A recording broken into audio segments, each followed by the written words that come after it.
ಪತ್ನಿ ಮತ್ತು 3 ಪುತ್ರರನ್ನ ಕಳೆದುಕೊಂಡಿರುವ 63ರ ಹರೆಯದ ಈ ನತದೃಷ್ಟ ಅಜ್ಜನದು ಈಗ ಏಕಾಂಗಿ ಬದುಕು. ಗ್ರಾಮೀಣ ಪ್ರದೇಶದಲ್ಲಿದ್ದ ಮನೆ ಮಠವನ್ನ ಬಿಟ್ಟು ಪುತ್ತೂರು ನಗರ ಸೇರಿಕೊಂಡಿರುವ ಇವರದು ಈಗ ಅಲೆಮಾರಿ ಜೀವನ. ಪುತ್ತೂರಿನ ಮಿನಿ ವಿಧಾನಸೌಧದ ಗೋಡೆ ಬದಿಯೇ ಪ್ರಸ್ತುತ ಇವರ ವಾಸಸ್ಥಾನ. ಇದು ಪುತ್ತೂರು ತಾಲೂಕಿನ ಪಡವನ್ನೂರು ಗ್ರಾಮದ ಪದಡ್ಕ ಸಮೀಪದ ಸಣ್ಣಂಗೋಳು ನಿವಾಸಿ ಉಗ್ರಪ್ಪ ಮುಲ್ಯ ಅವರ ವ್ಯಥೆಯ ಕಥೆ.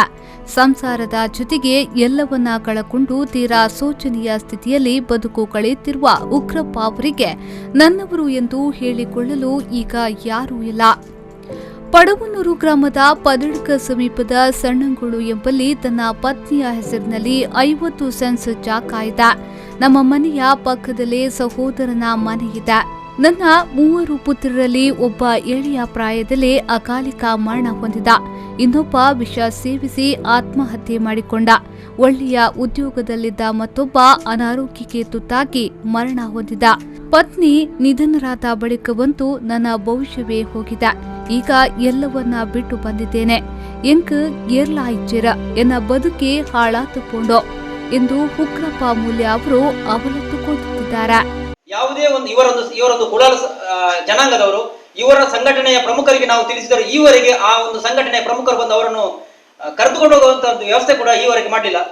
ನಾವು ಸಂಘಟನೆಯವರಿಗೆ ಪ್ರಮುಖವಾಗಿ ನಾವು ಹೇಳಿದೇನೆಂದ್ರೆ, ನಮ್ಮ ಜಾತಿ ಸಂಘಟನೆಗಳು ಮುಖ್ಯವಾಗಿ ಮಾಡಬೇಕಾದ ಕೆಲಸ ಇದ್ರೆ ಬಡವರಾಗಿರುವಂತಹ, ಅನಾಥರಾಗಿರುವಂತಹ, ನಿರ್ಗತಿಕರಾಗಿರುವಂತಹ ಒಂದು ವ್ಯಕ್ತಿಗಳನ್ನು ಸಂರಕ್ಷಿಸುವಂತಹ ಒಂದು ಕೆಲಸವನ್ನು ಜಾತಿ ಸಂಘಟನೆ ಮಾಡಬೇಕು ಹೊರತು ಇನ್ಯಾವುದೇ ಆಡಂಬರಯುಕ್ತವಾದ ಒಂದು ಕಾರ್ಯಕ್ರಮ ಅಥವಾ ಸ್ಪೋರ್ಟ್ಸ್ಗಳನ್ನು ಮಾಡುವಂತದ್ರಲ್ಲಿ ಸಂಘಟನೆಯ ಪ್ರಾಮುಖ್ಯತೆಯನ್ನು ನಾವು ಕೊಡುವುದಿಲ್ಲ. ಆದ್ದರಿಂದ ಈ ಸ್ಥಳೀಯವಾಗಿ ಇರತಕ್ಕಂತಹ ಈ ವಿಧಾನಸೌಧದ ಹೊರಗಡೆ ಇವರ ಜೀವಕ್ಕೆ ಏನಾದರೂ ಅಪಾಯ ಆದರೆ ಇಲ್ಲಿಯ ಆಡಳಿತ ವರ್ಗ ನಿಜವಾಗಿ ಗಮನ ಹರಿಸಬೇಕು. 6 ತಿಂಗಳಿಂದ ಒಬ್ಬ ವ್ಯಕ್ತಿ ವಿಧಾನಸೌಧದ ಹೊರಗಡೆ ಒಬ್ಬ ವಾಸ ಮಾಡ್ತಿದ್ದಾರೆ. ಇದನ್ನು ನಮ್ಮ ಕಂದಾಯ ಇಲಾಖೆ ಗಮನಿಸಲಿಲ್ಲ ಅಂದ್ರೆ ಮುಂದೆ ಅವರು ಎಲ್ಲಿಯಾದ್ರೂ ಮರಣ ಹೊಂದಿದ್ರೆ ಯಾವ ರೀತಿಯಾಗಿ ಇಲಾಖೆ ಕಾರ್ಯಗತ ಮಾಡ್ತದೆ ಅಂತೇಳಿ ನಾವು ಭಾವಿಸಬೇಕಾಗ್ತದೆ. ಈ ಎಲ್ಲ ದುರ್ಘಟನೆಗಳ ಬಳಿಕ ಯಾವುದು ಬೇಡ ಇದ್ದು ಮನೆ ಬಿಟ್ಟು ಮಡಿಕೇರಿ ಕಡೆಗೆ ತೆರಳಿದ ಉಗ್ರಪ್ಪ ಅವರು ಮರಳಿ ಪುತ್ತೂರು ನಗರ ಸೇರಿಕೊಂಡಿದ್ದಾರೆ. ಕಳೆದ 6-7 ತಿಂಗಳಿಂದ ಪುತ್ತೂರು ನಗರವೇ ಇವರಿಗೆ ಆಶ್ರಯ ತಾಣ.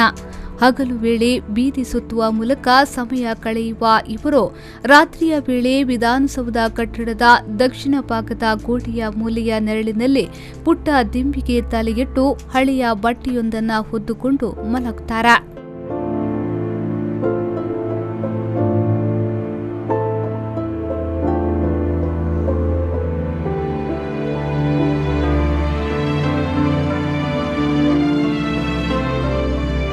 ಪತ್ನಿ ನಿಧನರಾದ ಬಳಿಕ ಮನೆಯ ಆಸೆ ಬಿಟ್ಟಿದ್ದೇನೆ.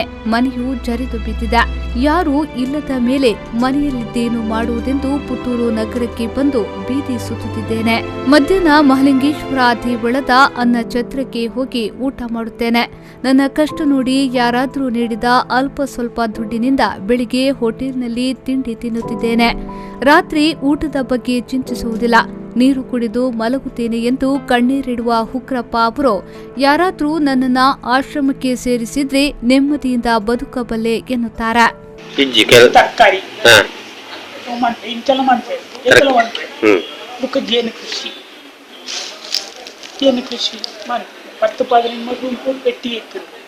ನಮ್ಮ ಬಡತ ಇನ್ನು ಮಾಡ್ತೇನೆ ಪೂರ ಮಾಡಿ ಅಜ್ಜಿ ಕಸು ಮೂಜಿ ಕಸು ಎನ್ನ ಕೃಷಿ ಎನ್ನ ಇವು ಮಂತದ ಸಂಗತಿ ಇಂಚ ಏನು ಮಣಿ ಪನ್ನೆ ಇಲ್ಲ ಬರೀ ಬಾಯಿಗೆ ನೀರು ಕುಡಿಯೋದಾಗಲ್ಲ ಬರ ಇಂಚ ಆತ.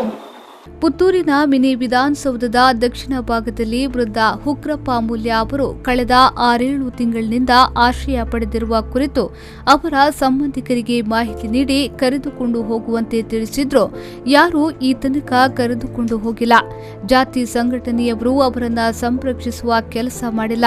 ಕಂದಾಯ ಇಲಾಖೆಯ ಕಟ್ಟಡದ ಬದಿಯಲ್ಲೇ ಇಷ್ಟು ಸಮಯದಿಂದ ಅವರು ಇದ್ರು. ಈ ಬಗ್ಗೆ ಗಮನ ಹರಿಸದ ಕಂದಾಯ ಇಲಾಖೆಯ ಕಾರ್ಯವೈಖರಿ ಹೇಗಿರಬಹುದು ಎಂಬುದು ಅರ್ಥವಾಗ್ತದೆ. ಅನೀಶ್ ಕುಮಾರ್, ವಿ4 ನ್ಯೂಸ್ 24/7 ಪುತ್ತೂರು.